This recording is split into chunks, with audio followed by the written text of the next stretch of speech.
नमस्ते बच्चों।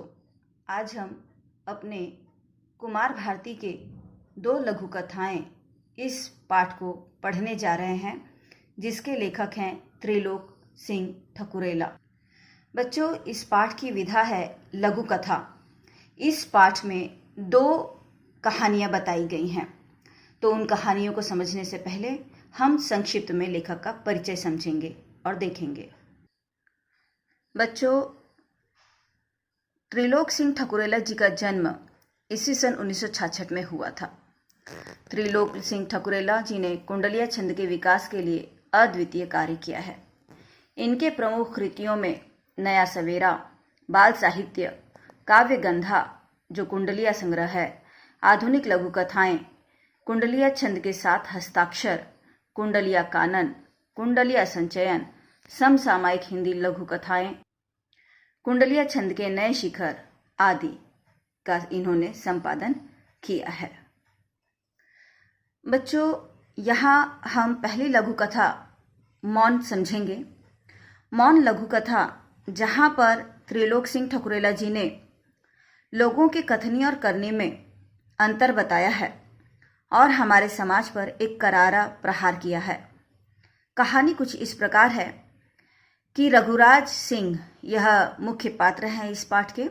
रघुराज सिंह बहुत खुश थे क्योंकि उनके लड़के से उनकी लड़की का रिश्ता करने की इच्छा से अजमेर से एक संपन्न और सुसंस्कृत परिवार आया था। रघुराज सिंह का लड़का सेना में अधिकारी है और उनके 2 अन्य लड़के उच्च शिक्षा प्राप्त कर रहे हैं। लड़की के पिता ने रघुराज सिंह से कहा कि हम आपसे और आपके परिवार से पूरी तरह संतुष्ट हैं। आप भी हमारी लड़की को देख लें और वो हमारे परिवार के बारे में पूरी जानकारी ले ले। इस पर रघुराज सिंह ने कहा कि जानकारी लेने की कोई जरूरत नहीं है, हम भी आपसे पूरी तरह संतुष्ट हैं।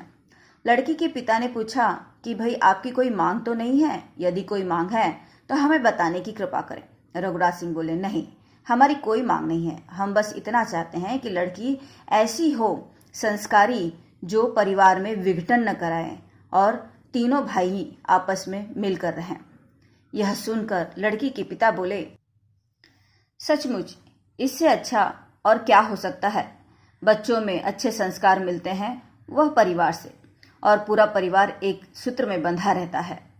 लड़की के पिता ने विनम्रता पूर्वक लड़के के पिता से पूछा, यानी रघुराज सिंह जी से पूछा कि साहब आप कितने भाई हो? रघुराज सिंह ने बताया कि 3 भाई और 1 बहन। लड़की के पिता ने पूछा कि आपके भाई क्या करते हैं? रघुराज सिंह ने बताया सभी के अपने निजी धंधे हैं, यानी सबका अपना बिजनेस है। तो लड़की के पिता ने पूछा कि आपने अपने किसी भाई को बुलवाया नहीं? आमतौर पर बच्चों हम जानते हैं कि घर में जब कुछ भी फंक्शन होता है, कोई भी त्योहार होता है, या इस तरह से जब दिखावे की रस्म की जाती है तो परिवार के सभी सदस्य उपस्थित रहते हैं। किंतु यहाँ पर चूंकि रघुराज सिंह की कोई भाई उपस्थित नहीं थे, जबकि 3 भाई और 1 बहन उनकी थी, स्वाभाविक है कि लड़की के पिता ने पूछ लिया कि आपने अपने किसी भाई को बुलवाया नहीं?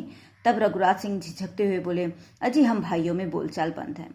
देखो बच्चों, अचानक वहां खामोशी छा गई। प्रश्न और उत्तर दोनों ही मौन थे, और इस तरह से यहाँ पर यह मौन जो शीर्षक है वह सार्थक होता है।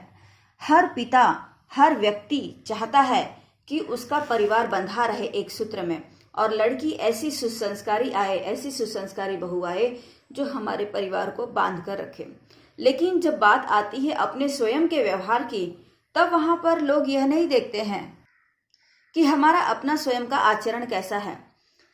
स्वयं यह 3 भाई और 1 बहन है, लेकिन इनकी आपस में बनती नहीं, जिस कारण इतने बड़े निर्णय के समय में जब लड़के लड़की का दिखावे का रस्म चल रहा है, उस समय भी उन्होंने अपने किसी भाई या बहन को नहीं बुलवाया है, कारण कि उनकी आपस में बनती नहीं है, जिस वजह से उनकी बोलचाल बंद है आपस में। और इस तरह से आपस में स्वयं के व्यवहार में कमी रखते हुए इंसान की यह स्वाभाविक स्थिति हो गई है आज के समय में कि स्वयं में अनेकों खोट रहते हुए भी सामने वाले को पूर्णतया निर्दोष यह चाहते हैं। और यही कारण है कि यहाँ प्रश्न और उत्तर दोनों ही मौन थे, क्योंकि रघुराज सिंह जो सुसंस्कारी बहू चाहते थे, जो परिवार को बांध कर रख सके, लेकिन वह स्वयं अपने परिवार को नहीं बांध कर रख पाए थे। उनकी पत्नी ने उनके परिवार को बिखरा दिया था। और ठीक इसी तरह से लड़की के पिता के पास भी यही उत्तर था कि जब आप लोग स्वयं एक साथ नहीं रहते तो यह आशा कैसे करते हैं कि आपके बच्चे एक साथ रहेंगे, क्योंकि स्वाभाविक सी बात है, बच्चे जैसा देखते हैं वैसा ही करते हैं। तो बच्चों, यह जो पहली लघु कथा है मौन, यह यहाँ पर पूर्ण हुई। अब हम अगली लघु कथा अगले वीडियो में देखेंगे। धन्यवाद।